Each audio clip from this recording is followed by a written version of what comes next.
ఒక పండుగ వాతావరణంలో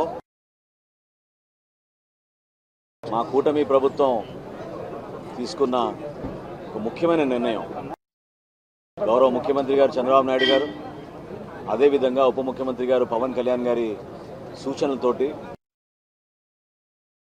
రాష్ట్రంలో ఉన్న 1,46,00,000 రేషన్ కార్డుదారులకు వారి కుటుంబాలకు ఈ రోజు నుంచి 29,761 రేషన్ షాపుల ద్వారా ఒక అద్భుతమైన కార్యక్రమం మనం ఒక్కసారి మేము పునఃప్రారంభించాం. దీని వెనక గతం నుంచి చెప్తా వచ్చాను నేను. పటిష్టంగా ఉన్న వ్యవస్థని దశాబ్దాల కాలంగా ప్రజలకి మెరుగైన సేవలు అందిస్తూ ఉన్న ఈ రేషన్ షాపుల్ని దురుద్దేశంతో రద్దు చేసి ఎండియు వ్యాన్లు తీసుకొచ్చి 9,260 ఎండియు వ్యాన్ల కోసం దాదాపు 1,700 కోట్ల రూపాయలు వెచ్చించి రాష్ట్రానికి ఎంతో నష్టం కలిగించారు. ఈ 29,000 రేషన్ షాపులు ప్రతిరోజు 1వ తారీఖు నుంచి 15వ తారీఖు వరకు ఉదయం 8 నుంచి మధ్యాహ్నం 12 వరకు మళ్ళీ 4ంటికి ఓపెన్ చేసుకుని సాయంత్రం 8 వరకు కార్డుదారులు అందరికీ కూడా అందుబాటులో ఉంటారు. ఇంకొక ముఖ్య కార్యక్రమం దీంట్లో ప్రారంభించాం. మొట్టమొదటిసారి రాష్ట్ర ప్రభుత్వం తీసుకున్న నిర్ణయం, ఎవరైతే 65 సంవత్సరాలు నిండిన వృద్ధులు ఉన్నారో, ఎవరైతే దివ్యాంగులు ఉన్నారో వాళ్ళందరికీ కూడా ఇంటికే వెళ్ళి డెలివరీ చేసేటట్టు 5వ తారీఖు లోపే ప్రతి రేషన్ షాప్ నుంచి ఆ కార్యక్రమం ప్రారంభిస్తాం. మన కాకినాడ జిల్లాలోనే దాదాపు 71,000 మంది దానికి అర్హతగా మేము గుర్తించాం. రాష్ట్ర వ్యాప్తంగా 15,60,000 మందిని ఇంటింటికి వెళ్ళి మేము డోర్ డెలివరీ చేస్తాం. ఇప్పటికీ 10:30 సుమారు ఈ సమయంలో కూడా ఈ 29,796 షాపులు కాను 24,795 షాపులు ఆల్రెడీ ఉదయం నుంచి రేషన్ పంపిణీ చేస్తూ ఉన్నారు. ఇది ఒక అద్భుతమైన కార్యక్రమం. మన రాష్ట్రంలో ఉన్న జనాభాలో 4,42,00,000 మందికి మేము రేషన్ సరఫరా చేసేటట్టు ఏర్పాటు చేశాం. అదే కాదు, అదనంగా 10% కూడా ప్రతి షాప్కి ఎక్కువగా ఇచ్చాం. ఎందుకంటే కేంద్ర ప్రభుత్వం అవలంబించబోయే కొత్త పాలసీని మన రాష్ట్రంలో ముందే మనం ప్రవేశపెట్టి ఎక్కడైనా సరే, ఏ షాప్లో అయినా సరే ఎవరైనా రేషన్ కార్డుదారులు వారి సరుకును తీసుకోవచ్చు. దాన్ని పోర్టబిలిటీ అంటాం. నేషన్ వైడ్ పోర్టబిలిటీ ఎస్టాబ్లిష్ చేస్తున్నారు. కాబట్టి ముందుగానే మనం మన రాష్ట్రంలో ఈ కార్యక్రమాన్ని అద్భుతంగా ముందుకు తీసుకొచ్చాం. ఎంతో గర్వకారంగా భావిస్తున్నాను నేను.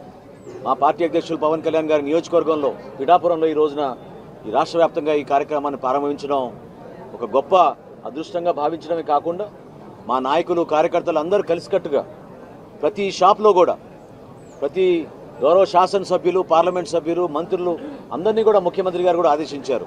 ఈ రోజున కనీసం 3 రేషన్ షాపులు ప్రారంభించమని ఈరోజు గౌరవ ముఖ్యమంత్రి గారు ఆదేశించడం జరిగింది.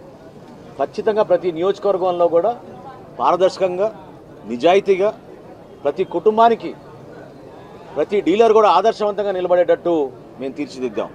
టెక్నాలజీని ఉపయోగించుకుంటున్నాం. గతంలో ఎప్పుడు లేని విధంగా ఒక కొత్త యాప్ డిజైన్ చేశాం.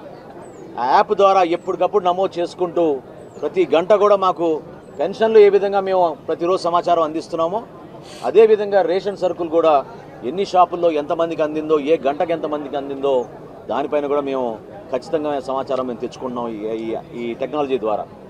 రాబోయే రోజుల్లో ఖచ్చితంగా మేము మరింత మార్పులు తీసుకొస్తాం. సీసీ కెమెరాలు ఏర్పాటు చేస్తాం. వచ్చిన వినియోగదారులకి సౌకర్యాలు కల్పిస్తాం. ఈ షాపుల ప్రాంతంలో పారిశుభ్రత గురించి అక్కడ ఉన్న డీలర్లకి ఈ వ్యవస్థ పైన వాళ్ళకి పూర్తి అవగాహన వచ్చేటట్టు, ఎవరైనా ఇబ్బంది పడితే అక్కడే మేము పోస్టర్ పెట్టి జాయింట్ కలెక్టర్ గారి నంబరు, మా డిఎస్ఓ నంబరు, తహసీల్దార్ నంబరు, ఆ షాపు డీలర్ పేరు కూడా, ఆయన ఫోటో, ఆయన నంబర్ కూడా అక్కడ చాలా ప్రముఖంగా ప్రచురించి ఎవరికి ఎటువంటి ఇబ్బంది ఉన్నా కూడా దాంట్లో పెట్టమన్నాం. ఇదే కాదు, అక్కడ ఒక క్యూఆర్ కోడ్ కూడా పెట్టాం. ఆ క్యూఆర్ కోడ్లో ఎవరైనా సరే వాళ్ళ ఫోన్లో స్కాన్ చేసి వాళ్ళకి సమస్య ఉందని వాళ్ళు చెప్తే డైరెక్ట్గా మా కమిషనర్ గారి దగ్గరికి ఆ ఇన్ఫర్మేషన్ వస్తుంది. కేంద్ర కార్యాలయం నుంచి మేము పర్యవేక్షించి ఎప్పటికప్పుడు తూకం విషయంలో కానివ్వండి, ఎక్కడైనా ఏమైనా నాణ్యత విషయంలో కానివ్వండి, క్వాలిటీ లోపాలు ఏమైనా ఉన్నా సక్రమంగా సరైన సమయానికి వాళ్ళు తెరవకపోతే మేము చర్యలు తీసుకుంటాం. ఈ 65 సంవత్సరాలు నిండిన వృద్ధులకు, దివ్యాంగులకు సపరేట్ వాట్సాప్ గ్రూప్ ఏర్పాటు చేశాం. డీలర్లు ఖచ్చితంగా అక్కడ వెళ్ళగానే వాళ్ళ ఇంటికి వెళ్ళగానే ఒక ఫోటో తీసుకుని మా కేంద్ర కార్యాలయానికి వాళ్ళు పంపిణీ చేశామని చెప్పి వాళ్ళు పంపించాలి. ఈ విధంగా మానిటర్ చేసుకుంటూ ఒక అద్భుతమైన కార్యక్రమానికి మరొకసారి శ్రీకారం చుట్టాం. గతంలో జరిగిన నష్టాన్ని మా కూటమి ప్రభుత్వం ఒక మంచి పరిపాలనతో ఒక మార్పు తీసుకురావాలని సంవత్సరం లోపే మేము చేసిన కార్యక్రమం. ఇన్ఫ్యాక్ట్ ఈరోజు మీరు గత సంవత్సరం మీరు గుర్తుపెట్టుకుంటే ఈ రోజున ఎగ్జిట్ పోల్స్ వచ్చినాయి. ఎగ్జిట్ పోల్స్లో చాలా క్లియర్గా ఒక మార్పు రాబోతోంది, మన రాష్ట్రంలో మంచి ప్రభుత్వం రాబోతుందని పత్రికలందరూ కూడా ఆ రోజు ప్రచురించారు, చూపించారు.